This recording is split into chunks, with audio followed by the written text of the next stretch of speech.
Tell us a little about your childhood. Where'd you grow up, and who were some of your big influences growing up? So I grew up in Chicago on the south side, a place called South Shore, and my childhood was, I guess, pretty typical. But I didn't have a father because my father died before I wasn't quite 2 years old.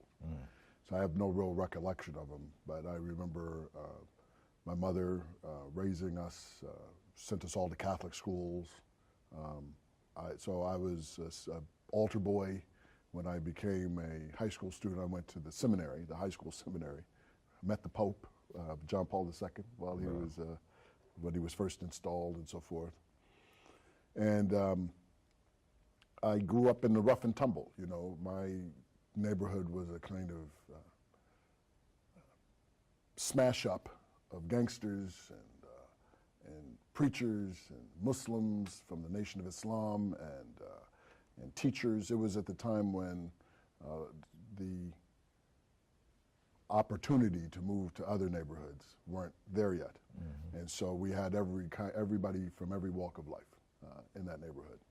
And I remember very much like the Blackstone Rangers were trying to get over there and maintain power while the Black Gangster Disciples were trying to encroach upon those neighborhoods and having to dodge being affiliated with anyone just to stay on the straight path, but the people in the neighborhood really looking out for me. Like the gangsters, the winos, the Muslims, my brothers, my sister, all looked out for me. So I kind of lived a charmed life in this very heady time of the Black Power movement and also of the racial politics of Chicago, which was and remains actually one of the most segregated cities in America, if not the most. And going to a seminary with a bunch of white kids and Mexican kids and white priests who I called father and who I wanted to become one of. I really wanted to become a priest when I was a young man. But somehow in that Chicago environment, something intrigued me about acting.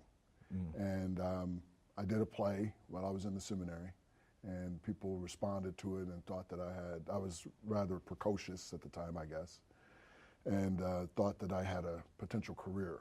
And so I decided to give it a shot, to leave the seminary and study at Northwestern. And so I became the head of the Black Student Union there. I led the Black Student Theater there. I was still very much involved in student government and all kinds of social issues.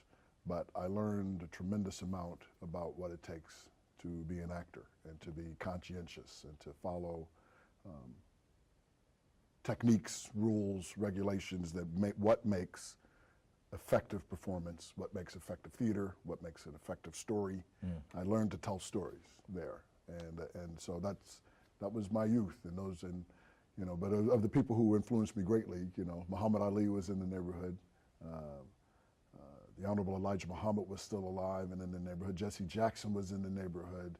So all of it was the seat of Black political power. And then, of course, when I got to Northwestern, the great Harold Washington became the mayor of the city of Chicago, and that opened up a whole new world of possibilities and influence. But those are the real big influences in my life. Why do you think you got a pass on the street? Like, I know you said that your brothers, but you said the neighborhood was kind of looking out for you, make sure that you didn't have to. I mean, why did you get a pass?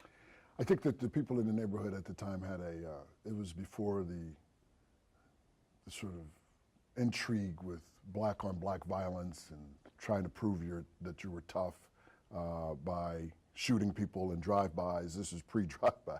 Like in those days, it was you had to thump, you had to fight, and if you could fight, you would get it. So they couldn't protect me from every person in every confrontation, but those kinds of big violent things, that was in the best interest of the neighborhood, to stop people from coming in there, recruiting gang people by intimidating and shooting them. So it was self-preservation. But when they saw me, I was a kind of bookish kid with these big, thick glasses, tried to play baseball, all this stuff. I think that they looked out for me because they saw a better way, and they thought that if I stuck to my guns, so to speak, that I would be more helpful, not getting caught up in that life, and not being picked on by people who were bullies. And so I had, I was just lucky, luck of the draw, but also, real sense of, real ethos in that community that we were pulling for our own. And we wanted to encourage that, even if not by example, through instruction and through advice and through how they could express their love or respect, which is, don't mess with this guy.